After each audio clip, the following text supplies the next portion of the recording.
Ça y est, le moteur est propre. J'en ferai encore plus une fois qu'il sera démonté. Hein. On ira à la brosse, voilà, pour redonner vivacité à l'aluminium quand on va écarter les carters. Donc là, pour l'instant, on va s'attaquer, avant de démonter d'ouvrir les carters moteurs, on va s'attaquer à la boîte de réduction. Puisque là, on a un axe qui est rouillé. Alors, est-ce que le moteur a été stocké pendant un bon moment sans la roue? Et du coup, l'axe s'est oxydé. Je ne sais pas. Ou est-ce qu'on a pris une vieille boîte, on l'a remontée à la dernière minute pour la vente? Voilà, c'est ce qu'on va essayer de voir maintenant. Donc déjà, ici, on n'a pas du tout de jeu, hein, horizontalement, verticalement. Là, par contre, on a un petit peu de jeu. Alors une fois que la roue est serrée, en toute logique, il ne devrait plus y avoir de soucis. On va se faire la vidange pour commencer et après on va ouvrir la boîte de réduction et on va regarder ça. Oula, c'était serré vraiment très fort. On va voir l'état de l'huile aussi. Ok, donc ouais, elle est pas très vieille. Alors on va vider ça. Je me demande si le jeu latéral il est normal. Putain, faudrait que j'ai un autre booster sous la main pour comparer. On n'a quasiment pas de revue technique pour les 50, c'est très pénible. Ok, allez, ça suffira. Bon, juste le serrer comme ça hein, pour l'instant. Alors on va s'ouvrir la boîte. Donc à la base, j'avais une fuite ici, c'est pour ça que le moteur était bien dégueu d'ailleurs.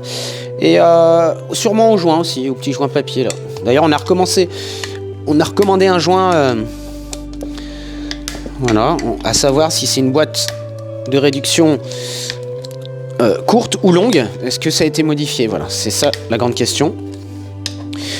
C'est vraiment pas excessivement serré, peut-être même pas assez, je dirais.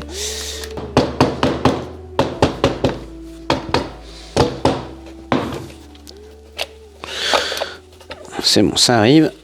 Alors, est-ce que lui, il glisse? Non, il vient. Hop. Le jeu de l'axe, il vient d'où? Oh, il vient de là, le jeu de l'axe, là. D'accord. Ouais, on met la roue serrée, ouais, donc ça doit le maintenir, il n'y a pas de souci. Ouais. À première vue, ça a l'air en bon état. Bon, bah là, sans le joint aspi, on voit bien le jeu. Hein. Mais il est correct. Bon, je pense que je vais tout démonter quand même, hein, pour tout contrôler. Oups. Voilà.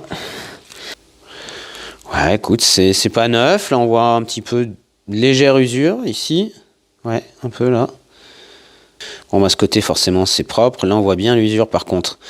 Contrairement à l'autre côté, puisque c'est là où ça appuie. On voit une très très légère usure. Là, si tu vas voir. Sinon, voilà, il n'y a rien de cassé. C'est pas arrondi non plus. C'est pas bleui, ça n'a pas chauffé. Lui, il fait du bruit, lui. Hein. On va passer du WD. On est sûr que ce sera bien lubrifié. Ah, il fait du bruit. Quand on est sur un bruit aigu, mais il est un peu usé. Au niveau de la pignonnerie, pas de souci. Alors, par contre, on a le roulement, le premier roulement là, qui vient se loger sur l'axe principal, là, l'axe primaire. Donc là, tu vois, celui-là, là, c'est la même dimension. Et tu vois, regarde, je le tourne, là, tu vois, je force pas. Il tourne vraiment bien. Donc c'est bien, on a au moins un bon point de comparaison. Là, tu vois, regarde. Tu vois. En plus, tu entends un bruit. Là, on n'entend rien. Et j'ai mis du WD. Hein. Donc, c'est pas... Donc là, regarde, je s'en est gavé. Il devrait bien tourner, là. Voilà. Et c'est pas le cas. Tu vois. Il galère. Alors que là... Voilà. Donc, on a ce roulement à changer.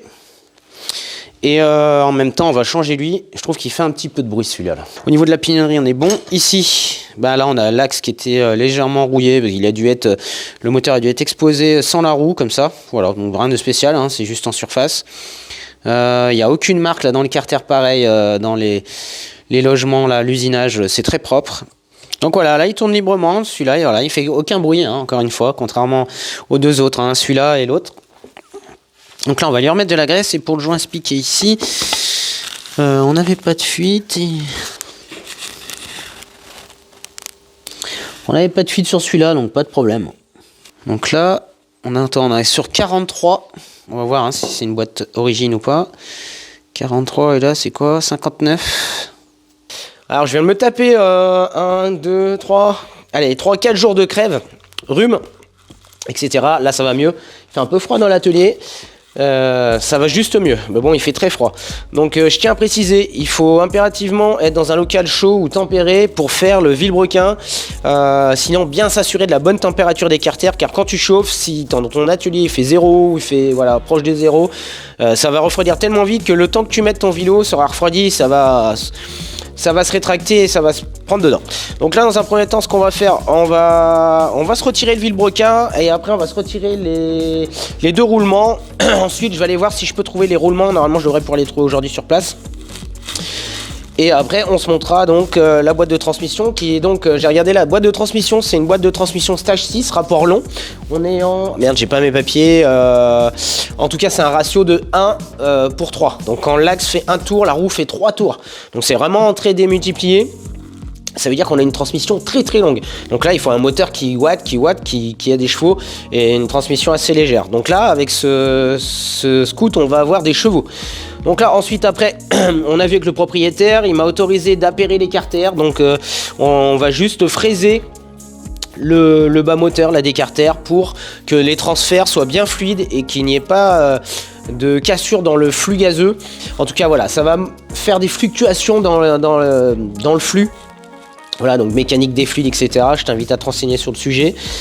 Donc nous, on va tout appairer et ça fera plus d'air en fait pour la charge du cylindre. Il faut que le cylindre, on a une grosse boîte à clapet en plus big valve. Donc le seul défaut de ce principe, c'est qu'on décale la carburation. Le mieux, c'est d'avoir la carburation la plus près. Alors des fois, on a plus de reprises quand même en ayant une carburation plus près, c'est mathématique, c'est physique, c'est comme ça.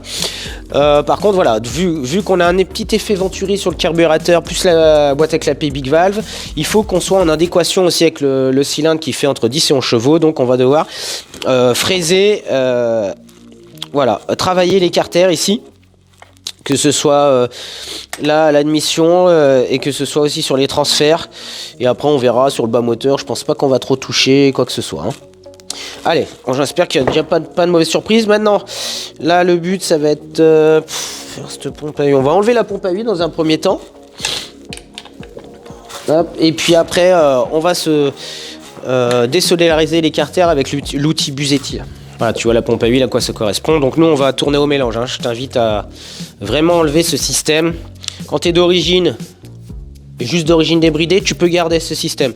Dès que tu commences à mettre un kit, à opter pour une variation améliorée, je te conseille vraiment d'abandonner ce système.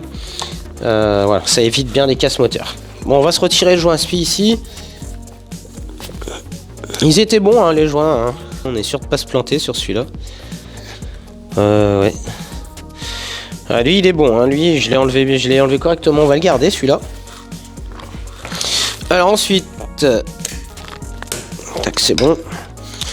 Alors toujours en croix pour pas abîmer les plans de joint. Tac.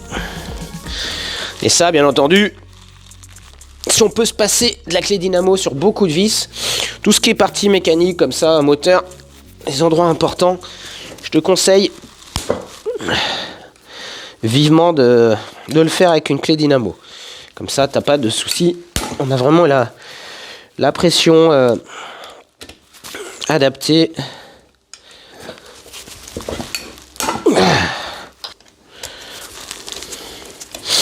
Donc après, on va utiliser un outil spécial, un extracteur de carter. Donc je te conseille d'utiliser des outils si tu peux en trouver.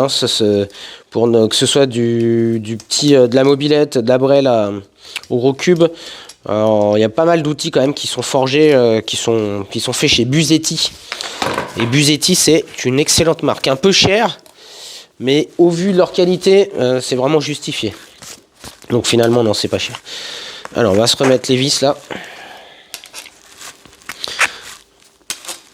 Donc j'ai fait un trou en trop sur mon plan, c'est pas grave. Tac.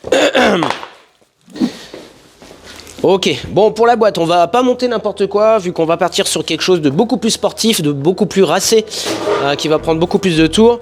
Au niveau d'ici, on va faire un tour pour 3, donc ce roulement là c'est des RS, moi on me propose que du RS là, donc c'est-à-dire c'est les roulements comme ça qui sont prévus pour les roues avec les caches et la graisse dedans. Là Voilà, on voit qu'ici ils ont monté un SKF déjà, celui-là il est très bien, celui-là il est enlevé parce que bon il tourne très mal. L'autre j'ai vraiment des doutes sur le fait qu'il soit usé, puisque je sais que en fait on entend juste un petit bruit de roulement légèrement, mais c'est pas très rauque. Et je sais que ça vient de l'aluminium des fois, donc ça se trouve on va le changer, ça fera exactement le même bruit avec un neuf. Bon, quitte à être dans le doute, voilà, mais ça fait quand même chier. C'est vraiment les boîtes de réduction, si tu dois pas y toucher, n'y touche pas, d'accord? Si tu ne sais pas faire, ne le fais pas, c'est délicat à sortir, c'est délicat à remettre. Si tu fais la moindre erreur, tu vas niquer toutes tes portées de roulement, et après ça va être vraiment une grosse galère. Donc moi ça va, j'ai l'habitude, au départ quand j'ai commencé à faire ces boîtes de réduction, que ce soit sur des grosses scouts ou des maxi scouts, etc. Il m'arrivait des bricoles et c'est grâce à ça que j'ai appris. Donc forcément, il faut t'entraîner, trouver une vieille boîte avec des roulements, prendre une presse, etc. Les extracteurs, il faut vraiment s'entraîner, être sûr de ce que tu fais. Et de faire des erreurs, malheureusement, ça aide. Voilà, donc moi j'en suis plus à là, mais je te conseille vraiment de t'entraîner si tu veux t'attaquer à ça. Bon, allez, on va se prendre l'extracteur Busetti et on va chauffer légèrement là.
Tout s'est bien déroulé. Là, on a les pions de centrage. Donc, ok, c'est tout bon.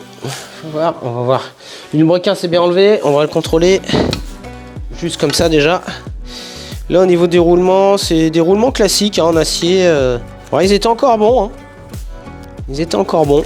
Donc, on va les chasser en les chauffant. Là, on va pouvoir travailler là-dessus et remettre des roulements neufs là-dessus. Là, on n'avait pas de fuite sur ce joint SPI. Au niveau des plans de joint, ouais, non, c'est bon, il n'y a rien à dire. Hein. Ouais, c'est tout neuf. C'est tout neuf. Ok, alors, tu prends ton vélo comme ça, tu tiens par la bielle, tu tapes, et si ça ting-ting, c'est qu'il y a du trop de jeu. Tu vois, il sonne. C'est très léger, hein. C'est très léger, mais c'est ce qui me semblait, quoi. Alors, on a du jeu dans les aiguilles. Sur la tête de bielle, donc ça c'est le pied, hein. La tête c'est en bas. Très léger, et si on prend le 9, voilà, tu vois, je pèse près du micro. Voilà, tu vois là il se passe rien. Et là tu vas écouter un petit bruit. Une toute petite résonance, tu vois. Donc malheureusement celui-là on va pas pouvoir le sauver parce qu'il a trop de jeu, faut réembiéler. Allez, encore un de plus sur l'étagère. Allez, pour la suite, j'ai placé mon joint, j'ai fait mes marques là pour appairer les carters. Et maintenant, je vais venir, j'ai commencé déjà à dégrossir. Hein. On va agrandir les transferts là, dans le bas moteur, pour qu'il n'y ait pas de cassure et pour que le flux se dirige parfaitement dans les conduits des transferts. Allez, je fais ça sur ce côté et puis après on fait ça sur l'autre et comme ça on pourrait exploiter tous les chevaux du moteur, hein. Sinon c'est pas bon.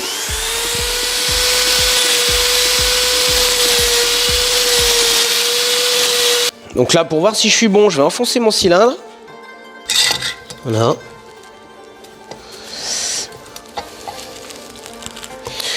Alors j'ai même plus enlevé de matière là. Ça c'est à cause du joint. Il faut bien faire gaffe au joint les gars. Ouais, tu vois. Ouais, bah tu vois, c'est même encore pire ici, du coup, à cause du joint. Il va falloir que j'aille gratter dans le cylindre. Un petit peu dans le cylindre. Donc lui, on va plus le toucher. Par contre, je vais faire une marque. On va agrandir un petit peu le... Faut y aller mollo avec la fraise, c'est très rapide. Hein. Et là-bas, il en manque par contre. Ouais. Il en manque ici. Il en manque ici. Et là, il va falloir que j'enlève un poil là. Voilà, c'est exactement ça.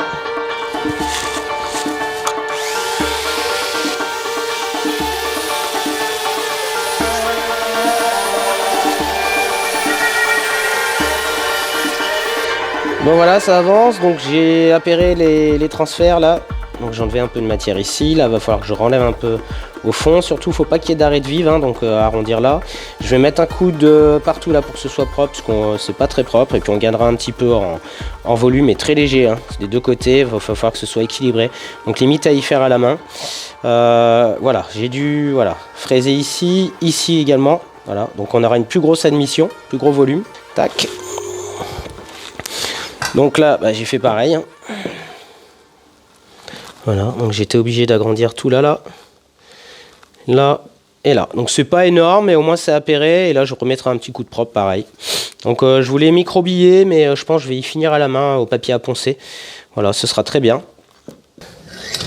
Voilà, donc j'ai fait avec le cylindre, hein, pas avec les joints. Au début, j'ai fait avec les joints.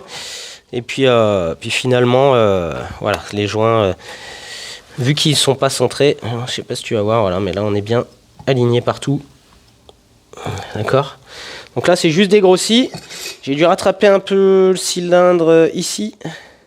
Et après je vais faire les transferts dedans. Je vois que c'est mal ébavuré. C'est où? Alors ici. Voilà. Normalement c'est censé être droit là, le petit transfert que tu vois, comparé à l'autre côté, tu vois. Voilà, donc je vais juste chanfreiner et réouvrir et mettre d'aplomb. On fera les diagrammes après. Donc là, on va exploiter tout le potentiel du cylindre et on va essayer de gagner un petit peu sur le bas moteur. Voilà, ici. Donc après, il faut que tout soit bien plat et bien lisse, on va dire. Enfin, plat en tout cas. Parce que là, voilà, tu mets des coups de fraise et tu sens qu'il y a des creux, machin. Et ça, le flux, il rebondit dessus. Hein. Donc faut que la zone soit bien travaillée. Allez, impeccable. J'ai un petit peu de reprise à faire. Donc voilà ce que ça donne là. Donc j'ai fini au 280. Voilà, au grain. On va voir si on sape, sinon ce sera très bien comme ça. Donc tu vois, c'est pas poli, hein. Il y a des rayures un peu partout, mais au moins les surfaces sont aplanies. C'est gavé de défauts, hein, les carters en fait. Hein. Donc là, j'ai juste nettoyé. Par contre, voilà, là j'ai un petit peu plus agrandi. Donc ici pour appairer, voilà, j'ai mis un petit coup de marqueur. Il va falloir que j'enlève un tout petit peu ici là, pour bien que le bas moteur s'aligne. Je préfère.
Allez, ça y est, c'est le grand jour. On va se monter donc les roulements SKF. Donc on a pris encore des polyamides en C4, la SKF. On va se monter les roulements avec l'outil Easy Boost. Tac. Bien pratique. on n'abîme rien. Parce qu'à la presse, il faut vraiment faire attention.